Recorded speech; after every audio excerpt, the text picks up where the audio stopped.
বাজবে air siren, জারি করা হবে ব্ল্যাকআউট, গুরুত্বপূর্ণ পরিকাঠামোগুলিকে দেওয়া হবে ঢেকে, নাগরিকদের সরিয়ে নিয়ে যাওয়া হবে নিরাপদ এলাকায়।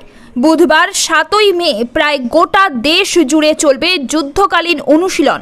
সোমবার থেকে বেশ কয়েকটি রাজ্যকে 7ই মে নাগরিক প্রতিরক্ষার জন্য মক ড্রিল বা ছদ্ম অনুশীলন পরিচালনা করার নির্দেশ দিল স্বরাষ্ট্র মন্ত্রক।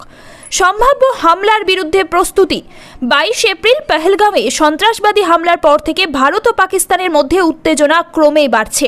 এই অস্থির প্রেক্ষাপটে সম্ভাব্য হামলার বিরুদ্ধে প্রস্তুতি জোরদার করার লক্ষ্যেই এই মক ড্রিল পরিচালনা করার নির্দেশ দেওয়া হয়েছে বলে স্বরাষ্ট্র মন্ত্রক সূত্রে খবর। কি করতে হবে? স্বরাষ্ট্র মন্ত্রকের পক্ষ থেকে এদিন বেশ কয়েকটি গুরুত্বপূর্ণ উদ্যোগ নিতে বলা হয়েছে। এর মধ্যে রয়েছে এয়ার সাইরেন। আকাশপথে হামলা হলে অসামরিক নাগরিকদের অবিলম্বে সতর্ক করার জন্য এয়ার সাইরেন বাজানো হয়। স্বরাষ্ট্র মন্ত্রক ছদ্ম অনুশীলনে এয়ার সাইরেন বাজানোর নির্দেশ দিয়েছে। অসামরিকদের প্রশিক্ষণ। যুদ্ধ হলে অসামরিক ব্যক্তি এবং শিক্ষার্থীরা কিভাবে প্রতিরক্ষামূলক ব্যবস্থা নেবেন সেই সম্পর্কে তাদের শিক্ষিত করার নির্দেশ দেওয়া হয়েছে। Blackout protocol. আকাশপথে সম্ভাব্য হামলার সময় দৃশ্যমানতা কমাতে ব্ল্যাকআউট অর্থাৎ সব আলো নিভিয়ে দেওয়া হয়। এই অনুশীলন করতে বলা হয়েছে।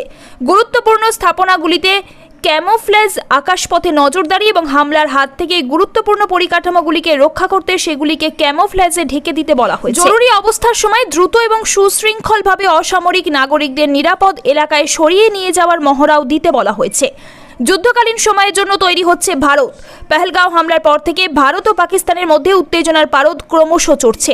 দুই দেশই একে অন্যের বিরুদ্ধে একাধিক কূটনৈতিক পদক্ষেপ করেছে। এদিকে নিয়ন্ত্রণ রেখা বরাবর একটানা যুদ্ধবিরতি লঙ্ঘন করে চলেছে। পাল্টা জবাব দিচ্ছে ভারত। একই সঙ্গে দুই দেশই তাদের সামরিক প্রস্তুতি বাড়াচ্ছে। এই অনিশ্চিত পরিস্থিতিতে ভারত জুড়ে নাগরিকদের যুদ্ধকালীন সময়ের জন্য তৈরি করার পথে এগোলো স্বরাষ্ট্র মন্ত্রক। এই মহড়া দেশের প্রত্যাঘাত কৌশলের এক গুরুত্বপূর্ণ অংশ বলেই মনে করা হচ্ছে।